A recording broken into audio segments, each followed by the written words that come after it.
Ladies and gentlemen, it is a pleasure for me to address the 4th European Grid Conference in Brussels, even if it's just from a distance by a recorded video message.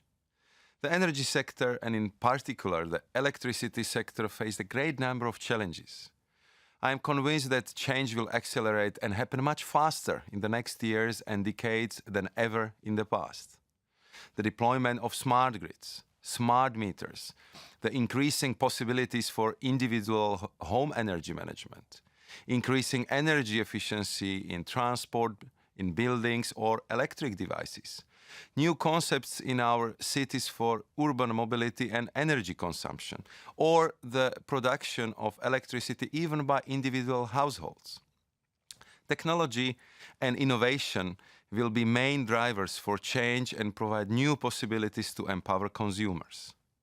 The production of electricity from renewable energy sources which are weather dependent, like wind and solar, will and must further increase.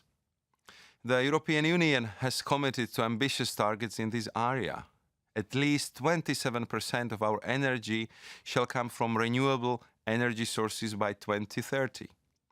Meeting this target will be crucial for achieving our broader target of cutting greenhouse gas emissions by 40% by 2030. The integration of renewables is a challenge, but it will be much easier when a larger cross-border European market is considered. When the wind blows in the north of Europe, we need to let electricity flow free to where it is needed.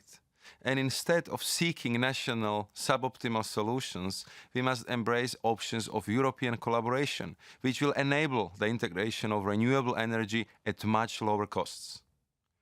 We would all benefit from lower costs as consumers, but also when it comes to competitiveness of our companies and jobs in Europe. And just as importantly, we will gain an electricity system that is robust and secure. And this is especially important given recent global events.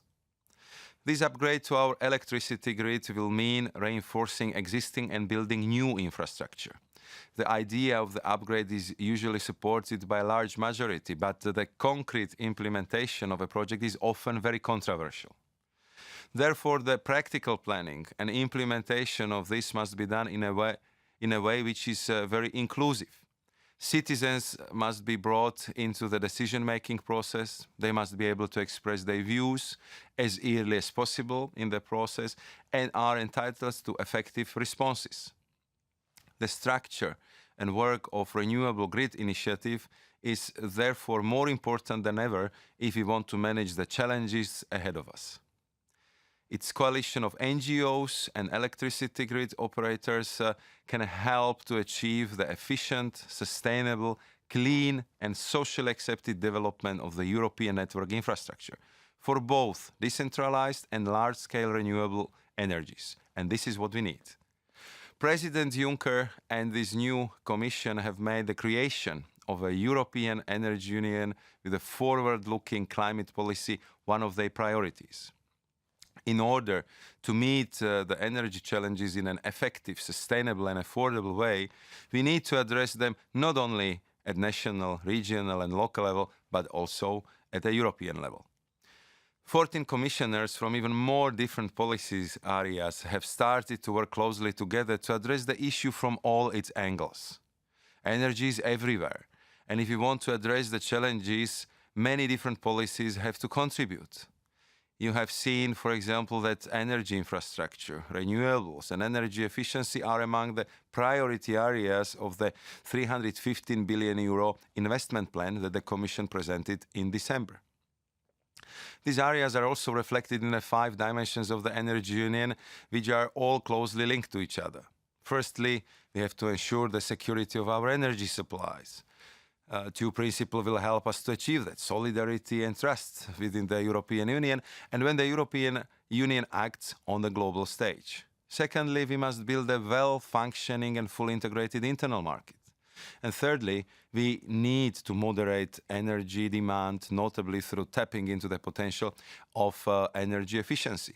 Fourthly, we must progress towards the decarbonization of the EU's energy mix. And finally, Our agenda for research and innovation has to focus on our objectives in these areas. The Commission will present its ideas on the Energy Union and how to achieve it early this year.